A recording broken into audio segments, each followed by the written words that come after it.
Jo abans que res soc consumidor dels productes del Rosal des de fa ja uns quants Nadals, no? I per tant, com a consumidor, per lo bones que estan els arrugats, les neules, i sabent la feina que hi ha al darrere, doncs tenia ganes de conèixer, de venir aquí a veure de primera mà doncs, com es fan, no? I realment, primer he comprovat que això d'artesà va de debò, és a dir, que he vist com fan cada neula, cada arrugat, cada ventall, no? I això fa il·lusió, perquè jo soc un fan del treball artesanal. Doncs una de les coses que m'ha fet molta il·lusió de venir avui aquí és conèixer en Lluís, perquè en Lluís ja de moment té dos mèrits, tu Lluís, que és, una, inventar els arrugats, és a dir, el Lluís és aquest treballador que va inventar els arrugats, és a dir, que intentaves fer les neules però no sortien prou bé, i què feies? Tu les arrugaves i vinga, no? És a dir, el Lluís és l'inventor de potser un dels dolços preferits meus, no? Que és l'arrugat, aquesta petita meravella de neula, i ara el Lluís és protagonista d'un conte, perquè ara hem fet un conte que és per nens, que l'hem escrit i dibuixat, que explica la història d'en Lluís i dels arrugats. Per tant, ara seràs més famós encara, Lluís. Què et sembla? Ho portarem bé, això?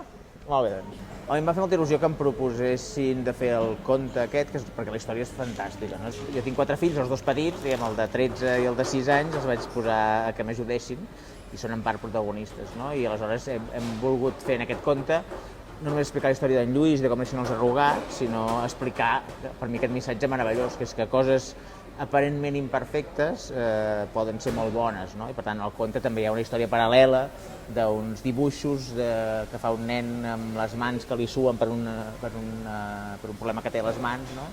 I com també decideix que un dibuix arrugat també pot ser un bon dibuix, no?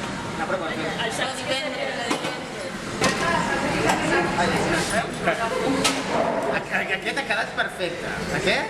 Ara falta que no sigui... Soc un gran defensor d'aquestes entitats i sempre soc crític amb que sou tan bona gent que feu la feina amagada, no? I silenciosa. I el que passa quan vens aquí és que et vas mirant cada persona dels que et veus, cadascú amb el seu grau de discapacitat, de dificultats, això, alguns treballant, alguns en activitats més recreatives, i vas pensant que cada persona d'aquestes, si no existís Alba, si no existís, què farien, no? Ells i les seves famílies què serien, no? Per tant, per mi és el que em manté l'optimisme, no? En el món, és a dir, pensar que persones que en altres circumstàncies, en altres èpoques, doncs suposo que serien persones marginades a casa seva, sense cap autoestima, gairebé destruint tota una vida familiar, i que en aquests moments els veus aquí contents pel que sigui, o perquè estan fent neules, o perquè estan fent clauers, o perquè estan socialitzant-se, no?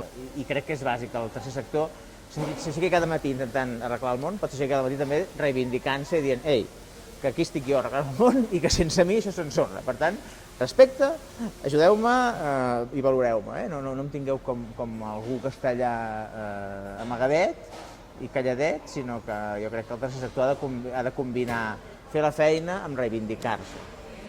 Olé, olé, olé! Oh, és que em cremo! És que crema! Porten 2 guants, elles. Bueno, no està mal, No està mal. No està No la colarem com a neula, però... No està gens malament.